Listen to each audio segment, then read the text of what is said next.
Episode 1. மருத்துவமனையில் அந்த பிரத்யேக பிரிவு வெறும் ஏர் கண்டிஷனர் சத்தத்தை மட்டும் சுவாசித்தபடி யாருமில்லா ஒரு வெற்றிடத்தைப் போல நிசப்தமாக இருந்தது. இக்கட்டான சூழ்நிலையில் இருந்த சந்தியா சக்கரவர்த்தி குடும்பத்தின் வாரிசை வாடகை தாயாக சுமக்க மனப்பூர்வமாக சம்மதித்தாள். ஒருவித நடுக்கத்துடன் அவள் அங்கே நின்றிருக்க, மேடம், உங்க ரூம் ரெடி, டாக்டர் இப்ப வந்துடுவார் என்று சொல்லிவிட்டு நர்ஸ் நகர சந்தியா மெல்ல அந்த அறைக்குள் சென்று அமர்ந்தாள். அந்த அறையில் ஆடம்பரமும் அங்கிருந்த அமைதியும் அவளுக்குள் ஒரு மெல்லிய நடுக்கத்தை ஏற்படுத்தியது. தரையில் விரிக்கப்பட்டிருந்த அந்த விலை உயர்ந்த கம்பளமும் சுவரில் இருந்த நவீன ஓவியங்களும் அவளுக்கு ஒருவித அந்நியமான உணர்வை தந்தன. அப்போது சட்டென அறையின் கதவு படார் என திறக்கப்பட முகமூடி அணிந்த ஒருவன் மின்னல் வேகத்தில் உள்ளே பாய்ந்தான். சந்தியா அதிர்ந்து போய் அவனை பார்க்க, அவனோ அவளது கையை இரும்பை போல பற்றி ஒரு காகிதத்தை சுற்றி அவளது உள்ளங்கையில் திணித்துவிட்டு வந்த வேகத்திலேயே மறைந்தான். யார் இவன்? என்ன பேப்பர் இது என்று யோசித்த சந்தியா நடுங்கும் விரலால் அதை பெரித்தாள். இந்த ட்ரீட்மெண்ட்க்கு ஒத்துக்காத, மீறினா உன் உயிருக்கு உத்தரவாதம் இல்ல, இப்பவே ஓடிடு என்று அதில் எழுதியிருந்தது. அந்த எச்சரிக்கையை படித்த மாத்திரத்தில் ஏசி அறையிலும் சந்தியாவின் நெற்றியில் வியர்வை அரும்பியது. காகிதத்தை சுற்றி பிடித்திருந்த அவளது விரல்கள் நடுங்கின. யாரது? எதுக்காக இப்படி ஒரு லெட்டர் கொடுத்துட்டு போறாங்க? நான் ட்ரீட்மெண்ட்காக வந்திருக்க விஷயம் அவங்களுக்கு எப்படி தெரியும் என்ற எண்ணங்கள் அவளது மூளையை குடைந்தன. அவளது இதயம் அதன் கூட்டிற்குள் அடைக்கப்பட்ட பறவை போல துடித்து கொண்டிருந்தது. வெளியே ஓடிவிடலாமா என்று அவள் கால்கள் துடித்தபோது கதவு மீண்டும் திறக்கப்பட்டது.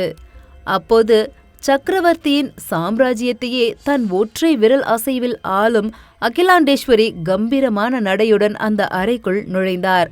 அவரது திடீர் வருகையைக் கண்டதும் திடுக்கிட்ட சந்தியா பதற்றத்தின் உச்சியில் அந்த காகிதத்தை அவசர அவசரமாக தன் உடைக்குள் மறைத்தாள்.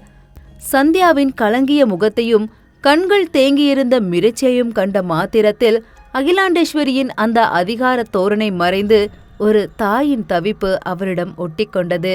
அருகே வந்தவர் அவரது கரங்களை இறுக பற்றி கொண்டு, பயப்படாத சந்தியா, நீ எனக்கு செய்ய போறது வெறும் உதவி இல்ல, என் மகனோட உயிரையே உன்கிட்ட ஒப்படைச்சிருக்கேன். என் சின்ன மக அஸ்வினுக்கு ஃபோன் மேரோ முழுசா செயலிழந்துடுச்சு.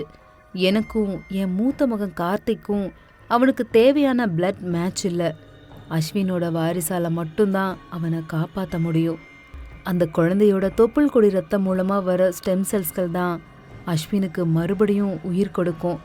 என் மகன் உயிர் இப்போ உன் கையில தான் இருக்கு சந்தியா என்று அவர் கலங்கினார். அவர் பேச்சில் இருந்த அந்த தவிப்பு சந்தியாவின் மனசாட்சியை தொட்டது. அப்போது உள்ளே வந்த doctor Aryan, good evening madam, procedure எல்லாம் ரெடி என்று கூறிவிட்டு சந்தியாவை பார்த்து, இது ரொம்ப சிம்பிளான மெடிக்கல் ப்ராசஸ் தாமா, உங்களுக்கு எந்த வழியும் பாதிப்பும் வராம பார்த்துக்க வேண்டியது எங்க பொறுப்பு, நீங்க தைரியமா இருக்கலாம் என்று நம்பிக்கையூட்ட சந்தியா சிகிச்சைக்கு அழைத்து செல்லப்பட்டாள். நவீன மருத்துவ உபகரணங்கள் நடுவே அவள் கிடத்தப்பட்ட போது அந்த மர்ம நபர் கொடுத்த எச்சரிக்கை அவள் நினைவில் நிழலாடியது. ஆனால் அகிலாண்டேஸ்வரியின் கண்ணீர் அவளை தடுத்தது. வெளியே ஒவ்வொரு நொடியும் ஒரு யுகமாக கழித்த அகிலாண்டேஸ்வரி 1 மணி நேரத்திற்கு பிறகு வெளியே வந்த டாக்டரிடம், டாக்டர், எல்லாம் நல்லபடியா முடிஞ்சதா என்று ஆவலோடு கேட்டார். வாழ்த்துக்கள் மேடம், ப்ரொசீஜர் சக்சஸ். ஆனா இனிமேதான் அவங்கள நீங்க ரொம்ப கேர்ஃபுல்லா பார்த்துக்கணும். அவங்க உடம்பும் மனசும் ரொம்ப ஆரோக்கியமா இருக்கணும். அப்பதான் அஸ்வினுக்கான அந்த ஸ்டெம் செல்ஸ் வீரியம் அதிகமா இருக்கும் என்று அறிவுறுத்தினார். ரொம்ப நன்றி டாக்டர், இனிமே அவ ஏன் வீட்டு பொண்ணு, அவளுக்கு ஒரு சின்ன கீறல் கூட விழாம நான் பார்த்துப்பேன் என்றவர் மயக்கம் தெளிந்த சந்தியாவை தனது பிரம்மாண்டமான மாளிகைக்கு அழைத்துச் சென்றார். காரின் ஜன்னல்கள் வழியாக சாலைகளை பார்த்தபடி வந்த சந்தியாவின் மனதில் 1000 கேள்விகள். வாயில் கதவுகள் தானாக திறக்க கார் மெதுவாக உள்ளே நுழைந்தது. காரிலிருந்து இறங்கிய சந்தியாவிற்கு அந்த இடத்தின் பிரம்மாண்டம் ஒரு நிமிடத்தில் மூச்சடைக்க செய்தது. அகிலாண்டேஸ்வரி அவளது தோளை ஆதரவாக தழுவி, வா சந்தியா, இதுதான் இனிமே உன்னோட வீடு என்று கனிவுடன் அழைத்து சென்றார். அவர்கள் வராண்டாவை கடந்தபோது அங்கே சக்கர நாற்காலியில் அமர்ந்திருந்த ஒரு உருவத்தை கண்டு சந்தியா திடுக்கிட்டு நின்றாள். அவன்தான் அகிலாண்டேஸ்வரியின் இரண்டாவது மகன் அஸ்வின். கால்கள் செயலிழந்த நிலையில் இருந்தாலும் அவனது கண்கள் மட்டும் அதீத வீரியத்துடன் இருந்தன. சந்தியாவை கண்டதும் அவனது பார்வை அவளது முகத்திலிருந்து மெல்ல கீழ்நோக்கி நகர்ந்தது. அவளது உடலை அளவெடுத்தது என்றுதான் கூற வேண்டும். அந்த பார்வையில் இருந்த வக்ரமும் பசியும் அவளை ஒரு நொடி நிலைகுலைய செய்தது. அவன் சந்தியாவை இமைக்காமல் உற்று பார்த்து கொண்டிருக்க, அவனது அந்த அநாகரிகமான பார்வையால் சந்தியா மிகுந்த கூச்சத்திற்கும் பயத்திற்கும் உள்ளானாள். தன் துப்பட்டாவை இன்னும் இழுத்து போர்த்தி கொண்டு அகிலாண்டேஸ்வரியின் பின்னால் ஒதுங்கி நின்றாள். அஸ்வினின் அந்த தவறான பார்வையை அகிலாண்டேஸ்வரி உடனடியாக கவனித்து விட்டார். அவரது முகம் சட்டென கோபத்தில் தகித்தது. சந்தியா, நீ உன் ரூமுக்கு போய் கொஞ்சம் ரெஸ்ட் எடு. நர்ஸ் உனக்கு வேண்டியதை செய்வாங்க என்றவர், நான்சி என்று ஒரு குரல் கொடுத்தார். அடுத்த நொடியே ஒரு இளம் பெண் அங்கே வந்து நிற்க, சந்தியாவை அவர் ரூமுக்கு கூட்டிட்டு போ என அகிலாண்டேஸ்வரி அவளை அனுப்பி வைத்தார். சந்தியா நான்சியுடன் படியேற, அஸ்வினின் அந்த பார்வை அவள் முதுகுக்கு பின்னால் நிழலாக தொடர்வது போலவே இருந்தது. எபிசோட் 2. நான்சியுடன் சந்தியா சென்றதை உறுதி செய்த பிறகு அகிலாண்டேஸ்வரியின் முகம் மாறியது. அஸ்வினின் சக்கர நாற்காலியை பிடித்தவர் அவன் முகத்திற்கு அருகே குனிந்து, இங்க பாரு அஸ்வின், அவ இந்த வீட்டுக்கு வாரிசு சுமக்கு வந்தவ. அவகிட்ட உன் புத்திய காட்டுன, நான் பெத்த பையனு கூட பார்க்க மாட்டேன். உனக்கு என்னை பத்தி நல்லா தெரியும், ஜாக்கிரதை என்று எச்சரித்துவிட்டு அங்கே இருந்து நகர்ந்தார். அவரது அந்த அதிரடியான கண்டிப்பு அஸ்வினை ஒரு நொடி தடுமாற செய்தாலும் அவன் பயப்படவில்லை. மாறாக ஒரு நயவஞ்சகமான புன்னகையை மட்டும் உதிர்த்துவிட்டு தன் சக்கர நாற்காலியை திருப்பி அங்கிருந்து நகர்ந்தான். வாவ், செம்ம ஃபிகரா இருக்காளே, என்ன ஸ்ட்ரக்சர். என் வாரிசு சுமக்க போறவ இவ்ளோ ஹாட்டா இருப்பான்னு நான் எக்ஸ்பெக்ட் பண்ணவே இல்லை. இப்படி ஒருத்திய தொட்டு அனுபவிச்சு ரொம்ப நாள் ஆச்சு. இந்த பியூட்டிஃபுல் ஏஞ்சல் இப்போ இந்த தங்க கூட்டுக்குள்ள தானா வந்து மாட்டிக்கிட்டா. இந்த நிமிஷத்துல இருந்து இவ எனக்கு மட்டும்தான் சொந்தம். உன்னை எப்படி வேட்டையாட போறேன்னு மட்டும் பாரு என்று அவன் மனதிற்குள் விகாரமாக சிரித்து கொண்டான். மாளிகையின் முதல் படியில் இருந்த அந்த பிரம்மாண்டமான அறைக்கு நான்சி அவளை அழைத்து சென்றாள். அந்த அறையில் கதவு திறக்கப்பட்ட போது உள்ளே இருந்த நவீன வசதிகளும் அலங்காரங்களும் சந்தியாவை ஒரு நிமிடம் பிரமிக்க வைத்தது. இதுதான் உங்க ரூம் மேடம், உங்களுக்கு என்ன வேணாலும் இந்த பெல் அடிங்க, நான் வருவேன் என்று சொல்லிவிட்டு நான்சி நகரப்போக, 1 minute என்று சந்தியா அவளை அழைத்தாள். நான்சி திரும்பி அவளை பார்க்க, சந்தியா தயக்கத்துடன், கீழே வீல் சேர்ல இருந்தாரே அவரு யாரு என்று கேட்டாள். நான்சி சட்டென கதவுக்கு வெளியே யாராவது இருக்கிறார்களா என்று பார்த்துவிட்டு குரலை தாழ்த்தி, அவர்தான் மேடத்தோட 2வது மக அஸ்வின் சக்கரவர்த்தி என்றாள். அந்த பெயரை கூறும்போது நான்சியின் குரலில் ஒரு நடுக்கம் இருப்பதை சந்தியா கவனித்தாள். ஓ, இவ்ளோ பெரிய வீட்டில் மேடமும் அவங்க சன்னும் மட்டும்தான் இருக்காங்களா என்ன என்று சந்தியா மீண்டும் கேள்வி எழுப்ப, நான்சியின் முகம் ஒரு நிமிடம் மாறியது. ஏதோ சொல்ல வந்தவள் சட்டென தன்னை நிதானப்படுத்திக் கொண்டாள். சாரி மேடம், இதுக்கு மேல நீங்க எது கேட்கறதா இருந்தாலும் மேடம் கிட்டயே கேளுங்க என்று கூறிவிட்டு அங்கிருந்து விறுவிறுவென நகர்ந்தாள். நான்சி சென்றதும் சந்தியா மெல்ல கட்டிலில் அமர்ந்து கண்களை மூடினாள். அவளது மூளைக்குள் 1000 கேள்விகள் அலைமோதின. அப்போதுதான் தன் உடையில் மறைத்து வைத்திருந்த அந்த மர்ம கடிதத்தின் நினைவு வந்தது. படபடக்கும் இதயத்துடன் அதை எடுத்து அதிலிருந்து எச்சரிக்கை வரிகளை மீண்டும் மீண்டும் வாசித்தாள். யார் இதை எழுதியிருப்பா? நான் இந்த வீட்டு வாரிசை சுமக்க போற விஷயம் யாருக்குமே தெரியாதே. அப்புறம் எப்படி இந்த லெட்டர் எனக்கு வந்துச்சு என்று அவள் குழப்பத்தில் ஆழ்ந்தாள். அப்போது படிக்கட்டில் யாரோ நடந்து வரும் சத்தம் கேட்க திடுக்கிட்ட சந்தியா அவசர அவசரமாக அந்த லெட்டரை தலையணைக்கு அடையில் மறைத்து வைத்தாள். அடுத்த நொடியே அகிலாண்டேஸ்வரி ஒரு மெல்லிய புன்னகையோடு அறைக்குள் நுழைந்தார். சந்தியாவின் அருகில் அமர்ந்து அவளது தலையை கோதிவிட்டவர், இந்த ரூம் உனக்கு வசதியா இருக்கா சந்தியா என்று கனிவோடு கேட்டார். சந்தியா மனதிற்குள் இருந்த பயத்தை மறைத்து ஒரு மெல்லிய புன்னகையோடு தலையசைத்தாள்.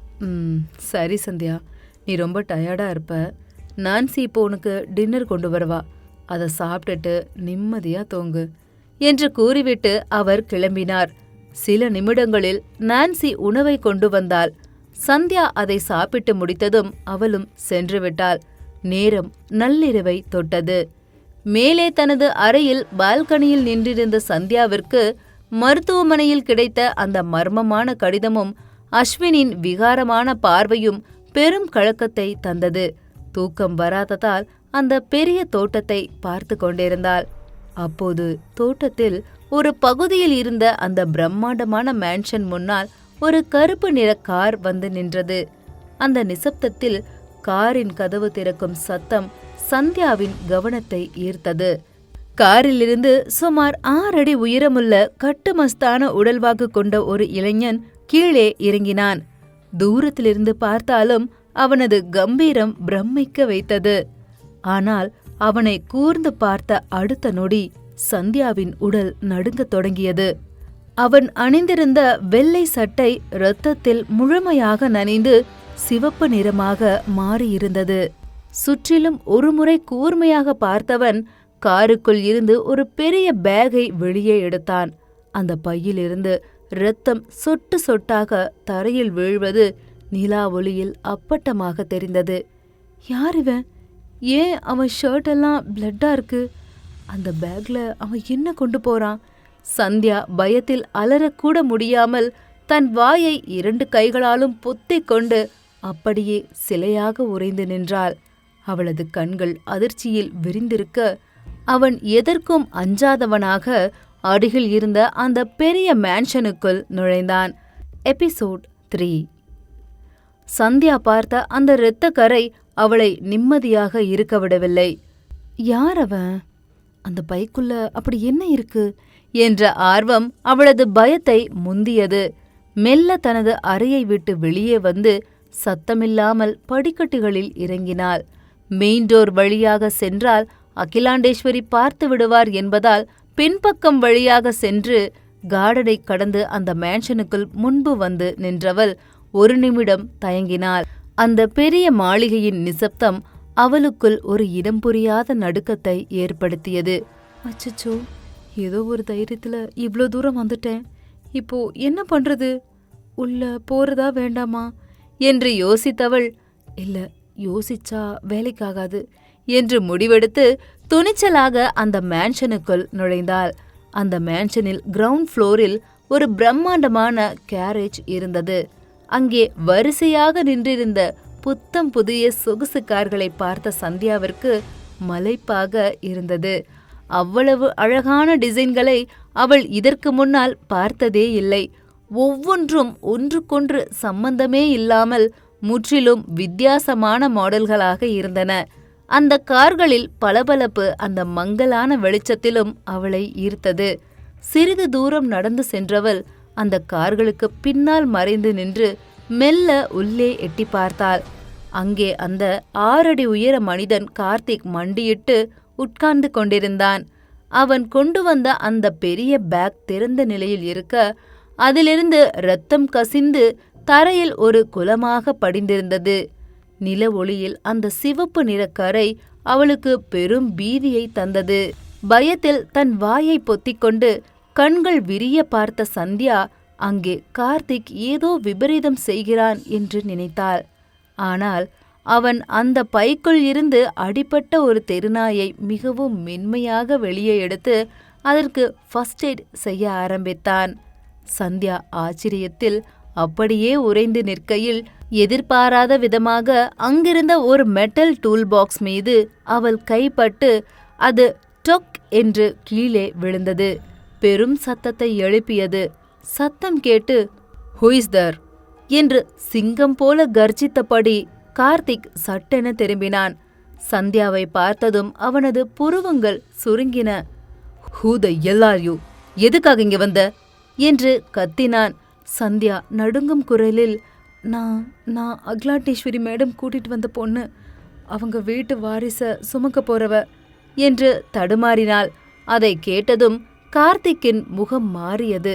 அவனது பார்வையில் ஒருவித ஏளனம் தெரிந்தது. "ஓ, நீதானா அது?"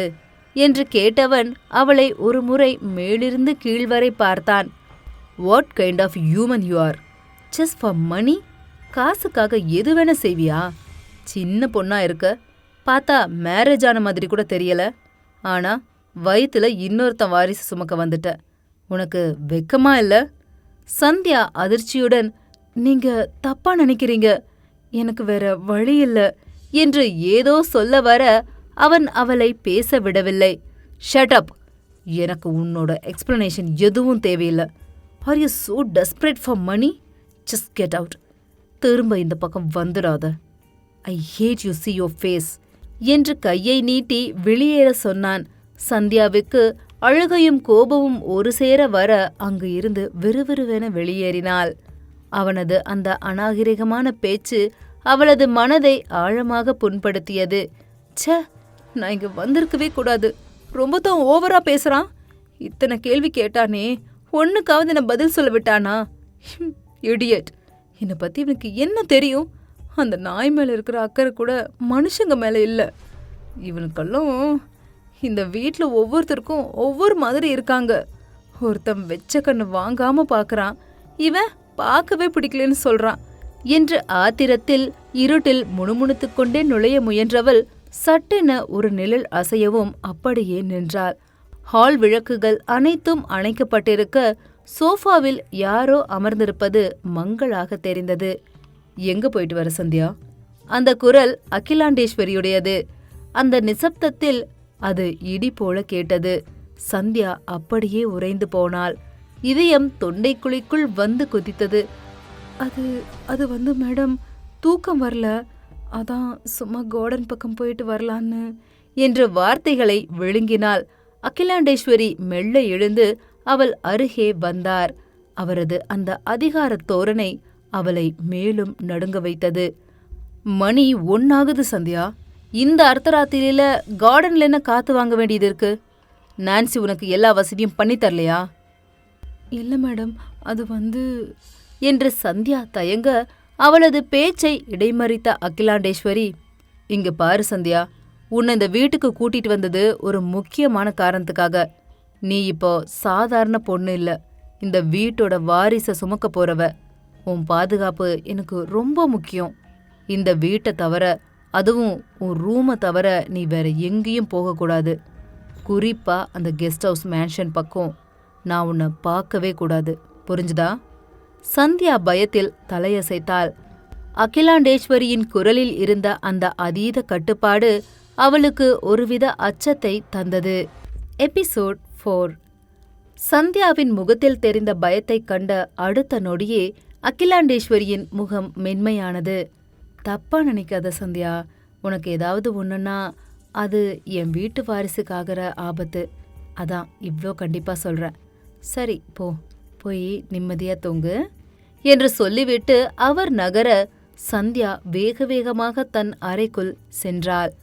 மறுநாள் காலை ஹாலில் அகிலாண்டேஸ்வரி சோஃபாவில் அமர்ந்து நிதானமாக டீ குடித்துக் கொண்டிருந்தார்.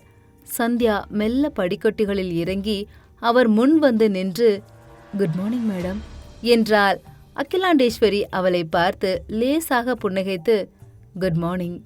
நைட்டு நீ நல்லா தூங்குனியா என்று கேட்க சந்தியா மெல்ல தலையசைத்தாள்.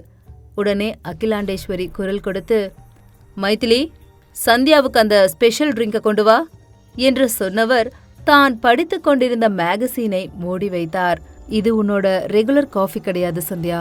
இதுல பனங்கற்பட்டி, சுக்கு, அஸ்வகந்தாவோட இன்னும் சில ஹெர்ப்ஸ் மிக்ஸ் பண்ணியிருக்கேன். இதை குடிச்சா உன்னோட ஸ்ட்ரெஸ் லெவல் கம்மியாகும், நர்வஸ் சிஸ்டம் நல்லா ரிலாக்ஸ் ஆகும். முக்கியமா ஒரு பொண்ணோட ஹார்மோனல் பேலன்ஸ் அண்டு யூட்ரஸ் ஹெல்த்துக்கு இது ரொம்ப பெஸ்ட் டானிக் மாதிரி. இந்த வீட்டோட வாரிசு சுமக்க போற உனக்கு இதெல்லாம் ரொம்ப முக்கியம் என்று விளக்கியவர் ஒரு வினாடி நிறுத்தி, அப்புறம் சந்தியா, நேத்து நீ வீட்டுக்குள்ள நுழையும் போது நீ ஒரு பையனை பார்த்திருப்ப. அவன்தான் என் இளைய மகன் அஸ்வின். அப்புறம் இந்த வீட்டுக்கு வெளியே மேன்ஷன் இருக்கே, அங்கதான் என் மூத்த மகன் கார்த்திக் இருக்கான் என்று அவர் விவரித்து கொண்டிருக்கும் போதே மைதிலி காஃபியோடு வந்தாள். அதே சமயம் அகிலாண்டேஸ்வரிக்கு ஒரு ஃபோன் கால் வரவே, நீ இதை குடி, நான் பேசிட்டு வரேன் என்று சொல்லியபடி போனில் பேசியவாறே அங்கிருந்து எழுந்து சென்றார். சந்தியா காஃபியை பருகியபடி ஆழமாக யோசிக்கத் தொடங்கினாள். ஓ, அப்ப நான் நேத்து கேரேஜ்ல பார்த்தது இந்த வீட்டோட மூத்த பையன் கார்த்திகா? அவன் ஏன் இந்த வீட்டுக்குள்ள இருக்காம தனியா அந்த மேன்ஷன்ல இருக்கான் என்று மனதிற்குள் நினைத்தபடி அந்த ட்ரிங்கை குடித்து முடித்துவிட்டு குளிப்பதற்காக தனது அறைக்குள் சென்றாள். சிறிது நேரத்தில் குளித்துவிட்டு ஈரத்தலையோடு ஒரு டவலை கட்டிக்கொண்டு பாத்ரூமில் இருந்து வெளியே வந்த சந்தியா அங்கே அறையின் வாசலில் வீல் சேரில் அமர்ந்திருந்த அஸ்வினை பார்த்ததும் அதிர்ச்சியில் உறைந்து போனாள். சார், நீங்க என்ன சரி பண்றீங்க? ப்ளீஸ் வெளியே போங்க சார், இது ஏன் ரூம் என்றபடி தன் மேலிருந்த டவலை பயத்தில் இறுக பிடித்து கொண்டாள். அவளை தலை முதல் கால் வரை பார்த்தவன், you look so beautiful Sandhya. ஏன் சந்தியா, நான் ஒரு ரூம்குள்ள வரக்கூடாதா? ஏன் என்னை பார்த்தாலே இப்படி பயந்து நடுங்குற? என்னால் உன்னை பார்க்காம இருக்கவே முடியல. நேற்று உன்னை பார்த்ததுலேருந்தே எனக்கு உன் ஞாபகமாகவே இருக்கு. நைட்டெல்லாம் தூங்கவே இல்லை தெரியுமா? உன்னோட அந்த கண்ணம், உன்னோட உதடு என்று வக்கிரமாக பேசிக்கொண்டே தன் வீல் சேரை மெல்ல நகர்த்தி அவளை நோக்கி வந்தான். சந்தியா பயத்தில் சுவரோரம் ஒதுங்கி பின்வாங்க அவன் விடாமல் அவளை நெருங்கி வந்தான். சார், நீங்க பண்றது கொஞ்சம் கூட சரியில்லை. உங்க பார்வையும் பேச்சும் ரொம்ப தப்பா இருக்கு. ப்ளீஸ் இங்கிருந்து போயிடுங்க என்று அவள் கெஞ்சினாள். ஆனால் அஸ்வின் கேட்பதாக தெரியவில்லை. அவன் அவளை தொட கையை நீட்டிய அடுத்த நொடி பால்கனி வழியாக தெரிந்த இந்த காட்சியை கீழே இருந்து கார்த்திக் தற்செயலாக பார்த்துவிட்டான். அவனது கண்கள் சிவந்தன. ஆவேசமாக வீட்டிற்குள் ஓடி வந்தவன் முகத்தில் அத்தனை கோபம். You rascal! அஸ்வின், நீ இன்னும் திருந்தாமதான் இருக்கியா? உன் புத்தி ஏண்டா இப்படி போகுது? ச்ச, அதுவும் அந்த பொண்ணுகிட்ட போய் இப்படி என்று ஆத்திரமாக திட்டியபடி கார்த்திக் மின்னல் வேகத்தில் படிக்கட்டுகளின் கால் வைத்தான். சரியாக அந்த சமயம் அஸ்வினின் பயங்கரமான அலறல் சத்தம் கேட்டது.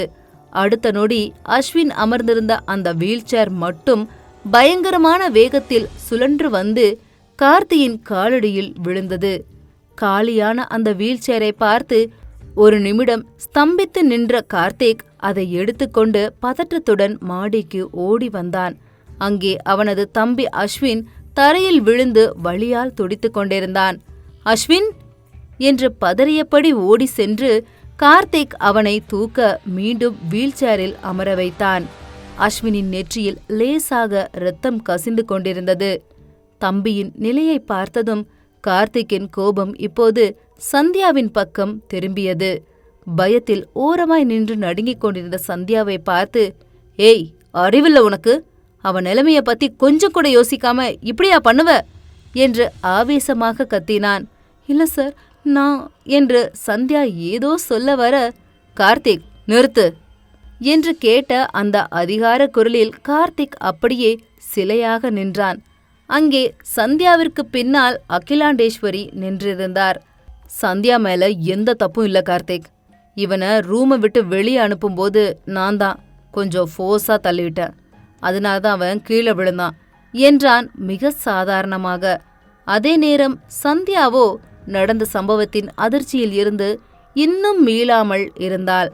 அஸ்வின் அவளை தொட கையை நீட்டிய போது அகிலாண்டேஸ்வரி எங்கிருந்தோ பாய்ந்து வந்து அஸ்வினை மிக கொடூரமாக பிடித்து வெளியே தள்ள அவனோ பறந்து போய் கீழே விழுந்தான். ஒரு தாய் தன் மகனிடமே இவ்வளவு ஆக்ரோஷமாக நடந்து கொள்வார்களா? இல்லை தன் வயிற்றில் இருக்கும் வாரிசுக்காகத்தான் இவர் இவ்வளவு கொடூரமாக மாறுகிறாரா? இவருக்கு மகனை விட வாரிசுதான் முக்கியமா என்ற கேள்வி சந்தியாவை துளைத்தது. எபிசோட் 5. அகிலாண்டேஸ்வரியின் பார்வை நடுங்கிக் கொண்டிருந்த சந்தியாவின் பக்கம் திரும்ப, நீ போய் ட்ரெஸ் சேஞ்ச் பண்ணிட்டு வாமா. அஸ்வினுக்கு டாக்டர்ஸ் தர மருந்து அவன் இந்த மாதிரிலாம் அப்நார்மலா பிஹேவ் பண்ண வைக்கும். நீ ஒன்னும் தப்பா எடுத்துக்காத என்று அவளை சமாதானப்படுத்தும் விதமாக கூறிவிட்டு மீண்டும் கார்த்திக்கை பார்த்தார். கார்த்திக், முதல்ல இவனை இங்கிருந்து கூட்டிட்டு போ. இவனுக்கு எப்போ எப்படி நடந்துக்கணும்னு கொஞ்சம் புரியவை. இனிமே இவன் சந்தியா ரூம் பக்கம் வர்றத பார்த்தேன், அப்புறம் நடக்கிறதே வேற என்று கடுமையாக எச்சரித்தார். கார்த்திக் எதுவும் பேசாமல் அஸ்வினின் வீல் சேரை பிடித்து தள்ளிக்கொண்டு அவனது அறைக்கு சென்றான். மெல்ல அவனை தூக்கி படுக்கையில் அமர வைத்தவன் அஸ்வினின் நெற்றில் இருந்த காயத்திற்கு முதலுதவி செய்ய ஆரம்பித்தான். நீ உன் மனசுல என்னடா நினைச்சிட்டு இருக்க? அந்த பொண்ணு உன்னோட குழந்தைய பெத்து தர வந்திருக்கா. அவகிட்ட போய் உன்னோட சீப்பான மென்டாலிட்டிய காட்ட பாத்திருக்க. சரி, அத விடு. அம்மா பத்தி யோசிச்சா நீ? உனக்கு தெரியும்ல, வாடகை தாய் முறை இப்போ சட்டப்படி எவ்ளோ சிக்கலானதுன்னு. இந்த விஷயம் வெளியே தெரிஞ்சா அம்மாவுக்கு எவ்ளோ பெரிய அசிங்கம். ஆனா அம்மா இது எல்லாத்தையும் உனக்காக தான் இந்த ரிஸ்கெல்லாம் எடுத்துட்டு இருக்காங்க. லுக் அஸ்வின், இனிமே அந்த பொண்ணு ரூம் பக்கம் உன்னை பார்த்தேன், தொலைச்சு கட்டிடுவேன் என்று எச்சரித்துவிட்டு அறையை விட்டு வெளியேறினான். கார்த்திக் போன திசையை வன்மத்துடன் பார்த்த அஸ்வின், போடா போ, வந்துட்டான் பெரிய இவன் மாதிரி எனக்கே அட்வைஸ் பண்ண என்று சொல்லிக்கொண்டே ஆத்திரத்தில் படுக்கையில் ஓங்கி கொத்தினான். அதே சமயம் அகிலாண்டேஸ்வரியின் அழைப்பின் பேரில் ஃபேமிலி டாக்டர் வந்து சந்தியாவை பரிசோதித்தார். குழந்தையின் ஆரோக்கியத்தில் எந்த பாதிப்பும் இல்லை என்பதை உறுதி செய்த பிறகுதான் அகிலாண்டேஸ்வரிக்கு உயிர் வந்தது. அன்று மதியம் கார்த்திக் தனது கேரேஜின் புதிய காரின் இன்ஜின் வேலையில் தீவிரமாக இருந்தான். அப்போது அங்கே வந்த அகிலாண்டேஸ்வரி வரிசையாக நின்றிருந்த கார்களை பார்த்துவிட்டு, வாவ், நைஸ் கலெக்ஷன் கார்த்திக் என்று பாராட்டினார். பிறகு அவன் புதிதாக வடிவமைத்த காரின் அருகே சென்று அதை உற்று பார்த்தவர், கார்த்திக், நீ புதுசா டிசைன் பண்ணியிருக்கிற இந்த மாடல் கார் எனக்கு ரொம்ப பிடிச்சிருக்கு. ஐ வாண்ட் திஸ் கார் என்றார். தாராளமா எடுத்துக்கோமா, நீங்க கேட்டா நான் இல்லைன்னா சொல்ல போறேன். வெயிட் கார்த்திக், இந்த கார் எனக்கு வேணும். ஆனா ஒரு கண்டிஷன், இந்த டிசைன்ல இன்னொரு காரை நீ எப்பவுமே பண்ணக்கூடாது. இந்த உலகத்துல இந்த மாடல் கார் என்கிட்ட மட்டும்தான் இருக்கணும். வேற யாரும் இதை வச்சிருக்க கூடாது. அண்டர்ஸ்டாண்ட்? கார்த்திக் ஒரு நிமிடம் திகைத்து போய் நின்றான். வாட் ஆர் யூ சேயிங்மா? இது என்னோட பெஸ்ட் டிசைன். இதை இன்னும் டெவலப் பண்ணலான்னு இருந்தேன். நீங்க என்னன்னா டோன்ட் டூ இட் அகெயின்னு சொல்றீங்க. எஸ் கார்த்திக், ஐ மீன்ட், அகிலாண்டேஸ்வரி கிட்ட இருக்கிறது இந்த உலகத்துல வேற யார்கிட்டயும் இருக்கக்கூடாது. That's all.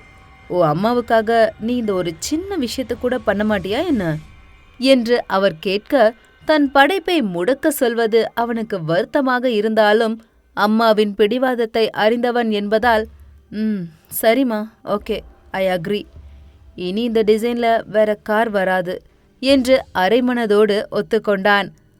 Very good, I am proud of you என்று சொல்லிவிட்டு அவர் அங்கிருந்து வெளியேறினார்.